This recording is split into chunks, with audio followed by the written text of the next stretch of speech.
donde nos dedicamos a básicamente producir y ejecutar algunas cuestiones que tienen que ver específicamente con esto, con eso que denominamos disidencia sexual. Y para simplemente hacer algunas aclaraciones que me parece que tienen que ver con la incidencia que una quiere tener con respecto a cierto marco heteronormativo y hegemónico sobre una política específica en la cual estamos viviendo. Una que se enmarca en una historia específica, historia quiero decir tanto intelectual como activista del feminismo y de la diversidad sexual, tiene que ver con, bueno, cómo llegamos a ciertos lugares y cómo esos lugares tienen impacto en otras y en otros cuerpos con respecto a una vida alternativa con respecto a lo hegemónico. Y en ese sentido, digo, los emparentamientos o los cruces o las humedades entre ciertas identidades que podemos llegar a habitar, precisamente ponen de manifiesto la relación que uno tiene con el mundo y con los cuerpos que habitan esos mundos. No quiero ponerme muy pesadita, pero puede llegar a pasar eso. Si eso pasa, ustedes me avisan. Que tiene que ver simplemente con poder distinguir, o digo, una dice que es activista de la disidencia sexual y inmediatamente una se podría preguntar, bueno, entonces, digo, ¿con qué una disiente o cuál es con lo cual una estaría en desacuerdo o se correría de, digamos? Y en ese sentido, muchas de nosotras pensamos que el sistema sexogénero o la heterosexualidad obligatoria, digamos, dispone y produce cuerpos de una determinada manera. No lo voy a repetir y si hay que reponerlo, se repondrá, pero digo, esta distribución binaria entre hombres y mujeres y sus respectivas obligatoriedades con respecto a precisamente cómo deben vincularse entre sí y de una manera muy específica y muy arraigada en cómo deben vincularse entre sí a partir de un diagnóstico médico que se da al nacer de esos cuerpos y que no debería cambiar a lo largo de la trayectoria vital de esos cuerpos. Digo, esa hegemonía, esa manera en la cual los cuerpos se producen y los cuerpos están siendo producidos todo el tiempo y con el que todo el tiempo nos vemos involucradas y que muchas veces precisamente como activistas de la disidencia sexual ponemos en evidencia esos roces, quiebres y muchas veces intercambios de fluidos, tiene que ver precisamente con ese sistema y con ese sistema con el que una quiere disentir. Y de ahí, digamos, por ahí para muchos de nosotros que hemos escuchado en las charlas anteriores y que muchas de nosotras abrazamos como activismo durante muchos años, digo, no solo es diversidad en términos de poder reconocer, en términos de identidades y cuántas identidades podemos estar reconociendo, ya sea legal o culturalmente, sino también es poner en evidencia las formas en las cuales el aparato de producción corporal de la heterosexualidad sigue funcionando independientemente de esos reconocimientos identitarios y por lo tanto pensar de alguna manera los límites de los derechos LGTB en tanto disidentes sexuales, es decir, personas que no habitamos o tratamos de sortear la habitación de la norma de una manera bastante oblicua, ¿sí? Yo me presenté como Emma y no es la contracción de ninguna otra palabra, digamos, ¿sí? Y con todo lo que eso implica.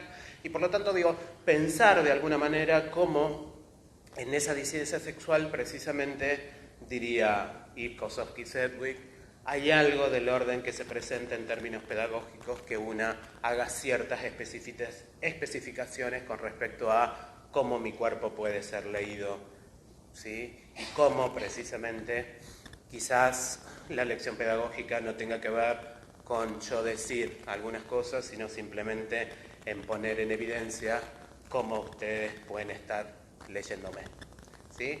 Digo, entonces, simplemente, como plantearlo como idea general, digo, tampoco hay mucho tiempo para decir mucho, pero digo, es simplemente pensar ese contexto y pensar también, digamos, cómo, incluso en el lugar en el que estamos, digo, también es, por lo menos pensar eso, esa distribución diferencial del saber poder, digo, entendido como una distribución jerárquica, digo, incluso no estoy en el mismo nivel en el que están ustedes, digamos, y pareciera que yo estoy diciendo algo del orden de algún conocimiento o saber que debería ser transmitido, y en ese sentido muchas entendemos que no solamente no estamos en ese lugar, sino que quizás simplemente sociabilizamos algunas trayectorias vitales, algunas lecturas que podremos haber tenido precisamente porque algunas hemos vivido más en la tierra que otras, simplemente. Y en ese sentido pensar, bueno, ¿qué disrumpiría o en qué estaríamos disintiendo si alguien se pone simplemente en la posición de socializar conocimientos y saberes? Digo, y esa sociabilización tiene que ver, vaya a saber, con qué distribución, y creo que ustedes lo saben mejor que yo, de el dinero y de las ocupaciones personales que cada una tiene.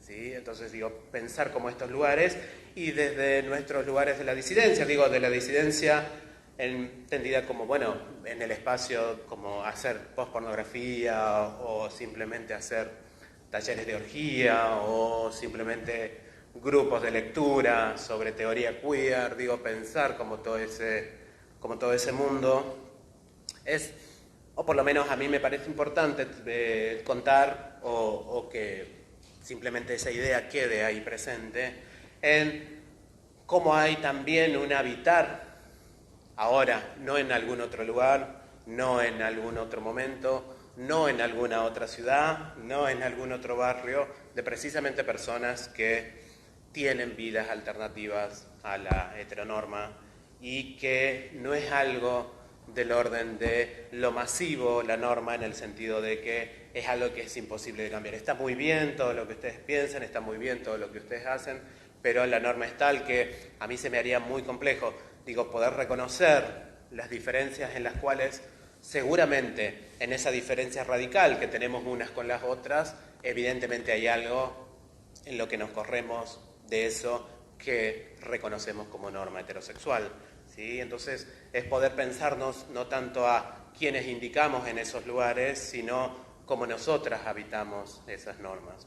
Entonces, pensar una política con respecto ahí, y quizás con Val Flores, digo, pensar una pedagogía ahí, es pensar precisamente esos lugares donde una podría dejar atrás, si se quiere, una educación heterosexual entendida como esa reproducción excluyente y exclusiva de una dinámica en particular para quienes habitan la norma en su completa totalidad, digamos, y cómo se pone en juego incluso hasta la vida de ciertos cuerpos si esa habitación se corre, aunque sea un poco, ¿sí? Básicamente es lo que a mí me gustaría transmitirles o me gustaría hablar. Digo, tampoco quisiera como abrumarlos demasiado con cosas, pero simplemente para ir cerrando y para que no me reten con que no cerrás bien. Pensar en la idea en cómo nos interpelan las lecturas que otras hacen de nosotras. Digo, estoy segura, y ojalá me equivoque, pero estoy segura como pueden estar leyéndome en este momento, ¿sí? Como pueden estar haciendo una lectura de mi cuerpo y de mi performance, digamos, y cómo estamos muy seguras que esa lectura es lo que soy, digamos, o es lo que ese cuerpo es, digamos. Esa presuposición y esa forma en la cual inmediatamente estamos todo el tiempo haciendo esto es parte de esa heterosexualidad obligatoria que todo el tiempo suponemos cómo los cuerpos se van a mover, qué van a decir esos cuerpos e incluso cuáles van a ser las respuestas afectivas de esos cuerpos, ¿sí? Generalmente una se pone en este lugar para decir como ciertas cosas y que la gente se sorprenda y demás, pero digo, cuando uno habita como un lugar no ni siquiera claramente gay u homosexual o marica, ni siquiera claramente trans, ni siquiera claramente mucho menos heterosexual, obviamente, y si encima de eso le agregamos que tampoco hay una distribución en las relaciones afectivas que uno mantiene con personas que ha elegido de una manera exclusiva y monogámica, entonces se van anudando un montón de cuestiones que no tienen que ver lo maravillosa que puede ser la EMA, que no lo es por cierto, sino cómo precisamente no hay una coma en cómo habitamos el mundo que no esté todo el tiempo siendo normada, que no esté todo el tiempo siendo indicada bajo una norma específica y que si empezamos a anudar cositas, digo, una puede seguir, la EMA también es vegana, bla, digo, no tiene un empleo formal precisamente porque no quiere participar de cierta distribución en cómo la ocupación produce ciertos cuerpos. Bueno, una puede seguir sumando disidencias, vamos a decirlo así, como si encima es morochita, digo, pues, un montón de cosas. Si una sigue haciendo esa suma, digo, la suma no es tanto para ver ese disidómetro, digamos, qué bien, qué tan disidente puede ser alguien, sino simplemente para poner en evidencia cómo la norma opera y no para de operar. Digo, yo puedo decir esto acá y bajo y simplemente la norma vuelve a operar sobre mi lectura, vuelve a operar sobre mi cuerpo, vuelve a operar sobre cómo venimos trabajando. Entonces, como poner en evidencia eso me parece quizás lo más rico, digo, y pensar cómo precisamente se articula no una resistencia al poder, sino la posibilidad misma en que uno habita lo que sea esa otra cosa que no la heterosexualidad obligatoria, digamos. Entonces, y que eso está, digamos, y que la pueden encontrar en Córdoba esa gente, digamos, no soy yo sola, digo, somos muchas. Entonces, digo, simplemente como puntualizar en esos lugares y puntualizar también de que las distribuciones aparecen en tanto y en cuanto siempre las sostenemos a esas distribuciones, digo, porque si no siempre a nosotras por ahí nos pareciera que don o doña norma o el régimen, digo, aparecen acá, digo, las normas y el régimen y las formas en las cuales el sistema que muchas llamamos sexo-género, heterosexualidad, obligatoria, heteronorma, el nombre que quisiéramos poner, digo, patriarcado en algún momento de la historia del feminismo, ¿sí?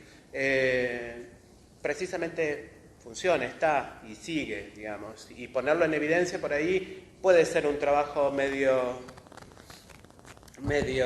iba a decir una palabra que no daba, puede ser un trabajo bastante desagradable o incluso muchas veces molesto para las otras personas si uno pone eso en evidencia, pero también es interesante cuál es la respuesta que poner en evidencia eso genera, digamos, y cómo eso podría incluso poner a las otras que nos miran de esa manera en otro lugar corporal, ¿sí? Correrse de otro lugar corporal.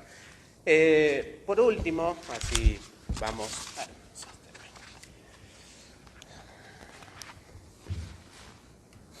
para ir terminando, y que me parecía cuando leí este librito de Val Flores, simplemente compartirles dos preguntas. Digo, si algo Val Flores nos enseña es a preguntarnos, no a saber qué es lo que debemos hacer, sino aún estar más perdidas. Digo, creemos que estar más perdida es mucho más interesante que estar en algún tipo de seguridad, en conocimiento, en identidad o incluso en nuestros vínculos sexoafectivos. Digo, no es, sino todo se empieza a parecer a algo, digamos. Y Val nos propone estas dos preguntas que a mí me gustaría compartir con ustedes, y ahí sí terminamos, les juro. Val dice, ¿qué cuerpos hace posible imaginar el conocimiento heteronormativo y cuáles no? ¿Qué corporalidades de docentes y estudiantes imaginamos cuando imaginamos la educación? 2 puntos. Mujeres con vagina, varones con pene, varones con concha, varones con pechos, mujeres con pene, personas intersex, lesbianas que no son mujeres, maricas que no son hombres, entre muchos otros. Gracias.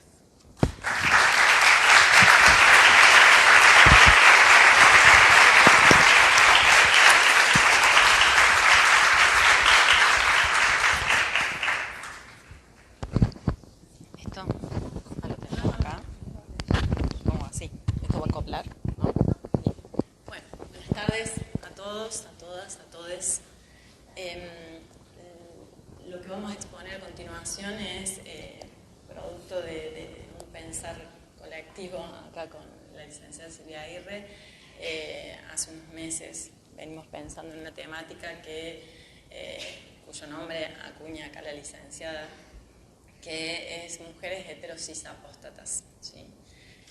Bueno, ya nos presentaron hace un rato a nivel curricular, así que esto está de más.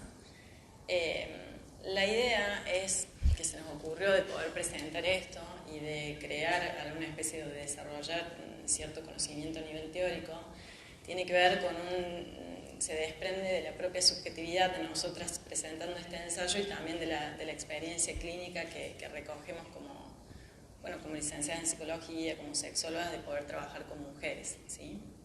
Y empezamos a reconsiderar ciertos aspectos y como creemos que lo personal es político y apuntamos a eso, creemos que es necesario y que tiene sentido poder identificarnos, ¿sí? Y para esto es que acá la licenciada Aguirre acuña este nombre pensando en un horizonte a futuro sin categorías, pero sí necesariamente o transitoriamente o transicionalmente pensando en un presente donde es necesario categorizar cosas. Hace un rato en la otra mesa alguien planteaba que esto a lo mejor era como un exceso, pero en realidad hay categorías o cuestiones que si no les ponemos un nombre es difícil después visibilizarlas. Entonces, la idea es darle una entidad, ¿sí? También conformar o por lo menos plasmar y poner en palabras ciertas identidades. No estamos inventando nada desde cero, sino simplemente haciendo un reconocimiento de ciertas trayectorias vitales, ¿sí?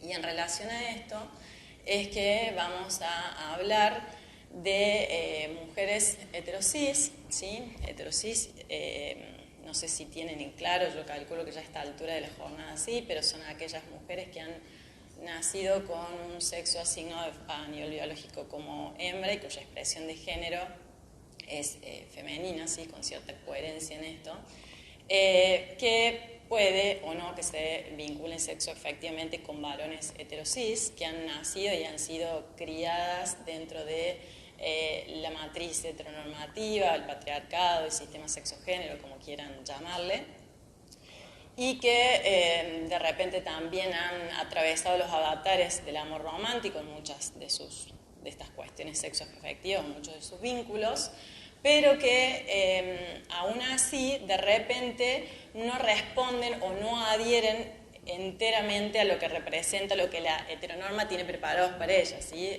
De repente en esto Simone de Beauvoir dice, mujer no se nace, sino se hace, y en este también ser mujer hay todo un sistema, una matriz heteronormativa que antes de que nosotros lleguemos al mundo ya tiene planteado cómo tenemos que responder y qué es esto de ser mujer, ¿no es cierto? La idea es, como les planteaba hace un rato y como les han planteado la mayoría de los encargados de disertar, es que vivimos en la heteronorma, ¿sí? En esto de plantear una norma que de cierta heterosexualidad, segura heterosexualidad obligatoria y a la vez que es binaria, dicotómica, donde plantea que hay ciertos afectos, deseos, placeres, saberes acerca de los cuerpos, inclusive los cuerpos propios, como normales, ideales, naturalizados, algo, digamos, de lo corriente, que presentando así y en esta repetición también se plantea esto como un proceso, no tan solo natural a nivel de la estadística, sino también histórico. Nadie empieza a cuestionarse desde cuándo esto fue así o si en algún momento fue de otra manera. Entonces, en esto se plantea un binarismo, ¿sí? De decir, bueno, a ver, cierta coherencia en relación a un sexo estable con una expresión de género estable, donde el binario es totalmente paralelo, esto quiere decir exhaustivo y excluyente en relación a ser mujer, comportarse de manera femenina, ser varón, comportarse de manera masculina, ¿sí? Pero puede aparecer, y de hecho aparecen frecuentemente, gente que no adhiere a esto, ¿sí? Que hace una especie de subversión de heteronorma, como planteaba Emma también, y de repente esto no es sin costo, ¿sí? Porque también hay mucha discriminación al respecto, y en este discriminar peyorativo, ¿no es cierto?, no es de discriminar, de categorizar, también se puede armar una especie de sistema piramidal donde habría ciertas identidades o sexualidades hegemónicas y las que se corren, en tanto y en cuanto, ya sea en mayor o menor medida, serían ciertas sexualidades herejes, ¿sí? O herejías sexuales, ¿sí? Entonces, la idea es decir, bueno, a ver, ¿de qué vamos a hablar? ¿Sí? Vamos a hablar de las mujeres que han nacido con un sexo biológico asignado como mujeres, que han sido leídas culturalmente como mujeres, ¿sí? Y donde se le han impuesto ciertas cosas donde tienen que adherir por el hecho de ser mujeres, ¿sí? En este adherir es a la heterosexualidad obligatoria que les venía planteando hace un rato, en tanto y en cuanto a la matriz heterosexual que plantea Judith Butler en relación a esta matriz o urdimbre de inteligibilidad cultural en relación a lo que es deseable o lo que está permitido o lo que está impuesto, esta cuestión de lo instituido, en esta coherencia entre sexo y género que tiene que tener cierta linealidad, ¿sí? Si yo de repente mi sexo biológico es mujer, se supone que mi identidad va a ser sentirme mujer, digamos, en tanto tenga presente o nazca con una vulva, eso me va a hacer orientar sí o sí hacia varones heterosis en esto de esta coherencia, y mi expresión o mi rol de género será totalmente femenino, ¿sí? Sosteniendo esta linealidad que, como les decía, es totalmente paralela a la linealidad que se les presenta o se les impone también a los varones, y son mutuamente excluyentes, ¿sí? No puede haber algo de lo que hacen los varones o de lo que sería lo esencial de ser varón siendo acuñado por alguna mujer, ¿sí? Pero vemos en la realidad, ¿sí?, que eso sí puede llegar a pasar, ¿sí? Entonces, para eso se plantea el término de la apostasía. El término de la apostasía en realidad sería la acción o cualidad de poner fuera de o colocar fuera de algo, ¿sí? En realidad es un término que lo van a haber resonado bastante en relación a la Iglesia, entonces podría ser plantear cierta renuncia, negación o abandono a algún tipo de doctrina religiosa, o bien a una institución, o bien a una cuestión política, para virar, migrar, cambiar o elegir quedarse en otro espacio, en otro lugar, o apostar por otra institución o bien otra doctrina que tenga más lugares de conformidad con lo que yo estoy planteando en determinado momento, ¿sí?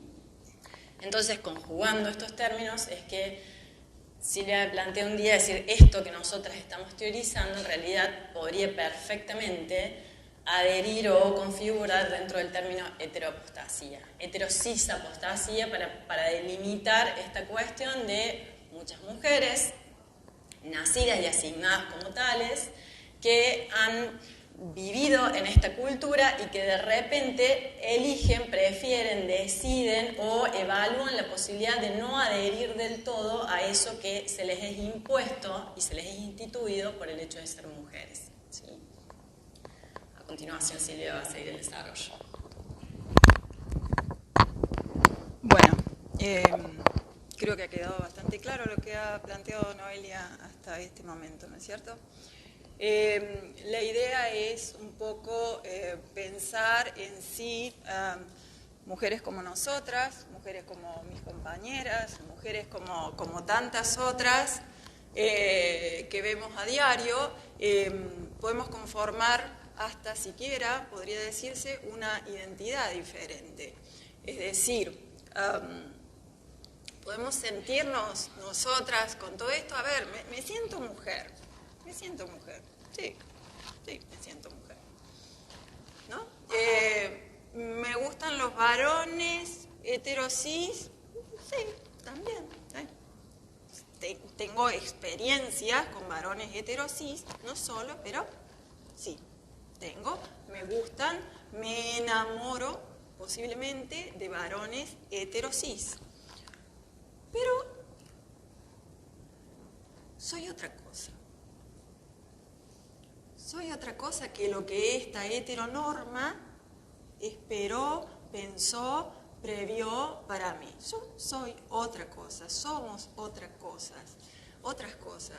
Si me siento mujer, puedo elegir como objeto sexual o como tener atracción hacia varones heterosis, pero tengo un montón de otras cosas, un montón de otros recorridos que me hacen no responder a esa heteronorma. La heteronorma no es solo lo que me siento ni el objeto que elijo. La heteronorma es mucho más que eso. Es una imposición permanente y constante, como bien lo decía Emma, permanente y constante de montones de cosas que me determinan, de acciones, de gustos, de comportamientos.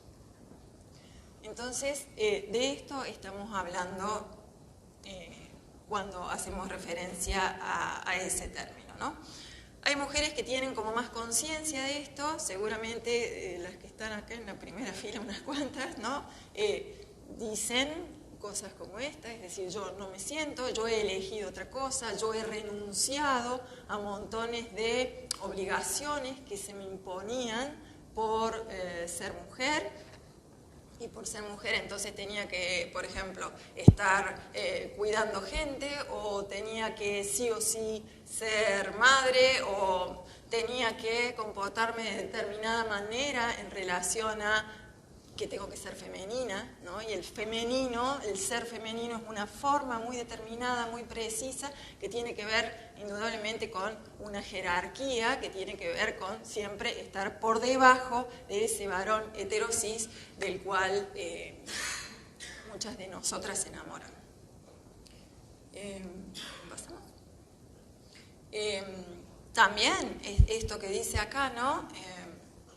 Algunas renunciando a sufrimientos eternos u objetando una genitalidad impuesta, ¿no? Muchas mujeres podemos decir que, o lo estamos pensando así, que serían heterosis apóstatas cuando no quieren tener determinado tipo de genitalidad impuesta. Se sienten mujeres, les gustan los varones, pero no quieren determinada otra cosa de esta heteronorma. Y lo más importante, y lo voy a seguir repitiendo, es que la heteronorma es una cosa permanente, constante y que abarca muchísimos aspectos de la vida. Entonces, lo que nos preguntábamos es si esto podía configurar o no una disidencia sexual, una disidencia de la heteronorma. Y por lo menos hasta ahora nuestra respuesta es que sí, es que lo constituiría por este aspecto. No aceptamos la heteronorma, no la aceptamos tal cual viene y vamos haciendo algo distinto.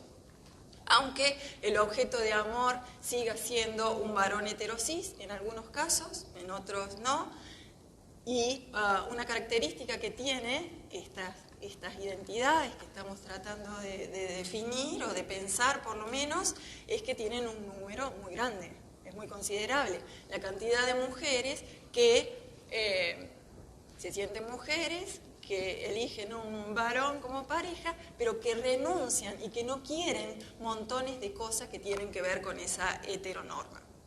Indudablemente, uno de los aspectos complicados en esto es la presión económica de un sistema que necesita que estas mujeres heterosexuales sigan repitiendo un mandato, porque gran parte del sistema económico se basa en eso. Se basa en mujeres cuidando a personas, se basa en mujeres quedándose en su casa, o se basa en la doble jornada laboral, ¿no? Entonces la presión económica realmente es muy grande. Y esto fuera así, y si fuéramos una disidencia, entonces diríamos, ¿qué pasaría en esto de salir del closet? Si las heterosis apóstatas saliéramos del closet, ¿no es cierto? Si nos mostráramos, si nos manifestáramos de una manera más abierta. Indudablemente esto implica un cuestionamiento de la propia identidad, y esto no es poco, ni lo voy a poder decir ni resumir. ¿Qué sería entonces yo, que me siento mujer, pero que aspiro a otras normas? ¿Qué sería yo, a la que me gustan los varones heterosis, pero que aspiro a determinar? ¿Cómo es esa identidad? ¿Qué siento? ¿Me siento menos mujer de lo que me dijeron? ¿Me siento más mujer? ¿Qué soy? ¿Una superwoman? ¿Qué soy? ¿No? Internamente, ¿cómo me siento? ¿Cómo lo siento esto? Este es un replanteo profundo que tenemos que hacernos en esto que vamos construyendo, ¿no? Lo que podemos decir en relación a esto es que para llegar a ser, y usamos llegar a ser, como decía Simone de Beauvoir, no se nace mujer, se llega a ser. Nosotras decimos que las heteros y apóstatas no nacemos, que nos formamos, que nos juntamos y hacemos muchas cosas cuando estamos juntas. No se hace, que es una identidad fluida en el sentido de que nos vamos transformando permanentemente, que estamos haciendo una migración y que en realidad no sabemos muy bien a dónde vamos, ¿no? Porque no tenemos el sistema heteronormativo que nos diga exactamente. Entonces no tenemos un sistema, no tenemos una referencia, y en realidad si nos ponemos a pensar de una manera un poquito más exhaustiva, en realidad ninguna identidad sabe muy bien a dónde va. Pero el sistema heteronormado pareciera que nos dice que sí, que está absolutamente claro, ¿no es cierto? Pero bueno. Y en cuanto a la heterosis-apostasía y el feminismo, hemos pensado que tienen en común indudablemente un cuestionamiento de la jerarquía, que alguna heterosis apóstata puede no reconocerse como feminista, pero que una feminista difícilmente no haya renunciado a la heteronorma. Y como para ir concluyendo, esto por supuesto que es mejor hacerlo entre todas. Esto que vamos haciendo, que vamos hablando, que nos juntamos, que nos vamos diciendo. Bueno, y en ese sentido, dos amigas van a venir a nuestra ayuda. Una es Esther Díaz, que si ustedes algunas pueden conocerla, es una filósofa, considero yo una maestra de la heterosis apostasía. Y la otra, acá presente, mi amiga Silvia Atwood, ella es performer, es escritora y va a leernos algo. Sí.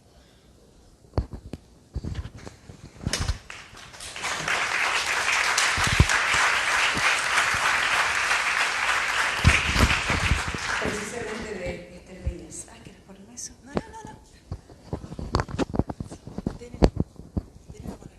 Ok. Justo que hoy es el día de, no me gusta decir del lector, de les lectores, ¿no? Es el día del nacimiento de Jorge Luis Borges. No, José Luis, ese es otro. Existen puertas que no son ni para entrar ni para salir, sino para que permanezcan cerradas.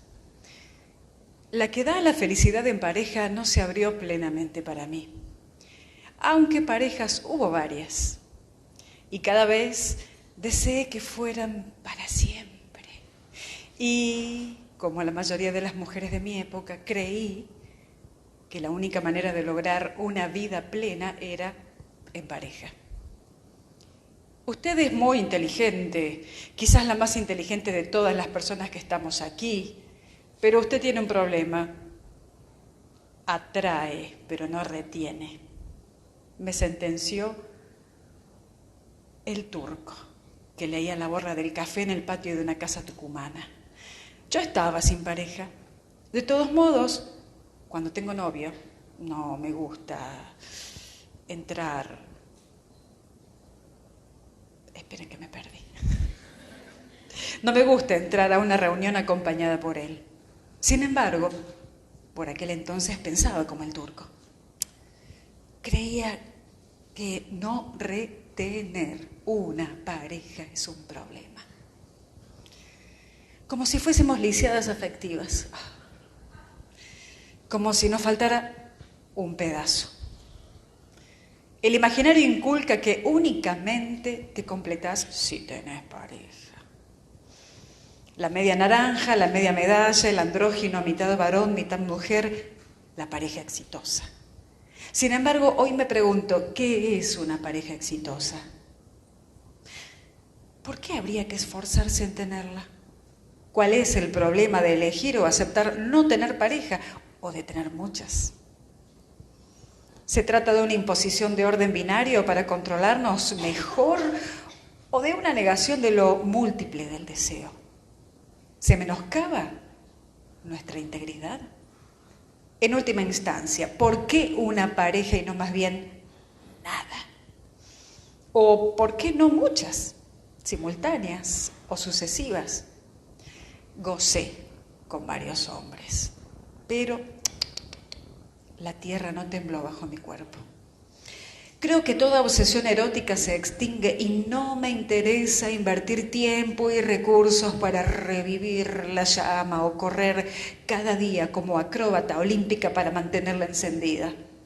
Aunque, debo reconocerlo, pertenecí a la cofradía de los que creen que la pareja le otorga sentido a la vida. Pero la hiedra del escepticismo ha brotado en mi pecho. Esther Díaz.